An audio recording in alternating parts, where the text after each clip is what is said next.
Samedi 25 mai 2013 avait lieu à Paris le dîner de gala faisant suite au congrès de l'Alliance européenne pour la liberté.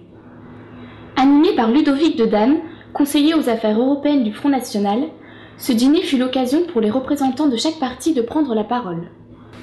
Ouvrant le bal, Franz Obermayr, député européen du FPÖ autrichien et président de l'AEL, a donné son sentiment optimiste sur l'avenir de l'Alliance.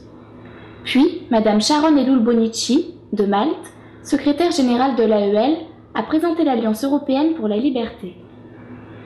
Puis se sont succédés Kent Ekeroth, député du Parti des Suédois démocrates, Gediminas Navaitis, ancien député lituanien, président du MLL, Johannes Hübner, député autrichien du FPÖ, Gerolf Anmans, député fédéral flamand, président du Flams-Belang. Puis, il lut la lecture du message de Daniela Santanchè, députée italienne et ancienne ministre.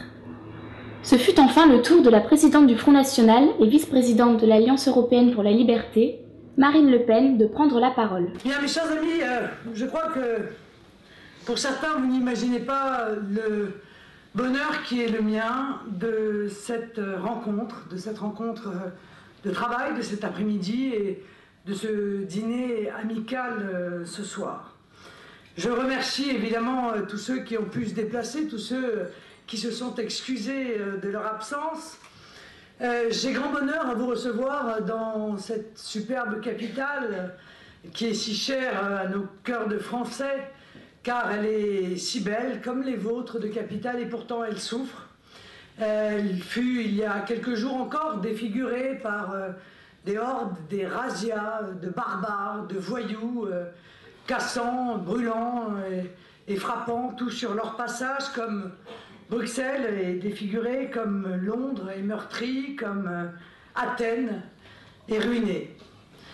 Je n'entends pas et vous n'entendez pas, et c'est pour ça qu'on est là ensemble ce soir, laisser cette situation perdurer. Alors je me félicite parce qu'en l'espace d'un temps très court, on a réussi l'inimaginable. Pouvoir se parler, s'entendre, s'apercevoir assez rapidement, il faut bien le dire, que nous avions tellement de points communs, que nous ne pouvions pas continuer à œuvrer seuls, isolés, chacun dans notre coin.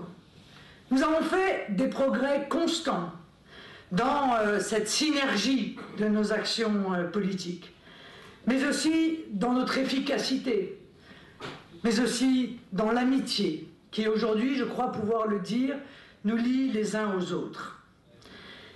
Nous partageons des désirs communs, la liberté, la démocratie, la prospérité, la défense de notre identité.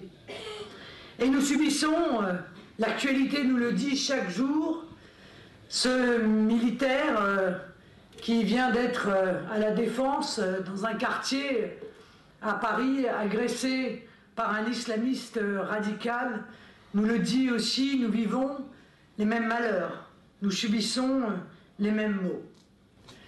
Le danger, les dangers sont grands, mais notre détermination à les combattre est plus grande encore. Nous sommes engagés aujourd'hui, ça n'est pas un hasard, réunis le 25 mai, parce que c'est la date d'un an avant des futures élections européennes. Ces élections vont être, je vous l'annonce, une immense surprise en Europe. Et j'ai un grand optimisme pour les résultats qui seront les nôtres. Nous allons demain au Parlement européen ensemble représenter une force incontournable, une force absolument décisive.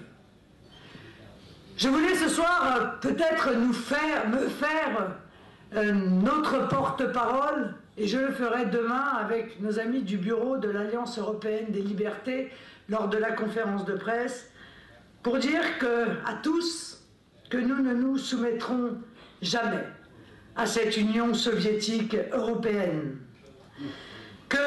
qui nous blesse, qui nous affaiblit, et peut-être d'ailleurs vise à nous faire disparaître en tant que nation et en tant que peuple fier et libre.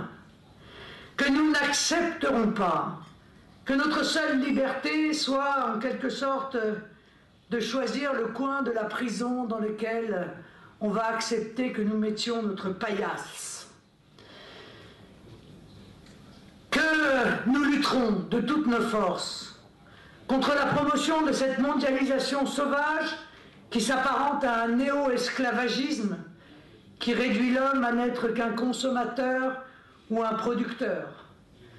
Nous rappellerons partout et en tout lieu que nous croyons à l'histoire, à l'amour de la patrie, aux traditions, à nos valeurs. Nous croyons en l'homme, en son cœur, en son esprit, en sa noblesse, en son besoin aussi de spiritualité. Nous croyons à la famille et à cette grande famille qu'est la nation. Nous croyons enfin à l'amitié entre les peuples européens, embarqués aujourd'hui dans un même cauchemar, mais espérant ensemble dans un autre futur. Ensemble, mes chers amis, solidaires, nous allons faire tomber le mur de Bruxelles. Et cette Europe de la paix, dont on nous a beaucoup parlé, mais qui a disparu de nos horizons pour être remplacée par une Europe de la guerre, une Europe de la compétition sauvage, une Europe de la guerre économique. Eh bien, cette Europe de la paix, c'est nous, ce soir, qui la construisons. Merci.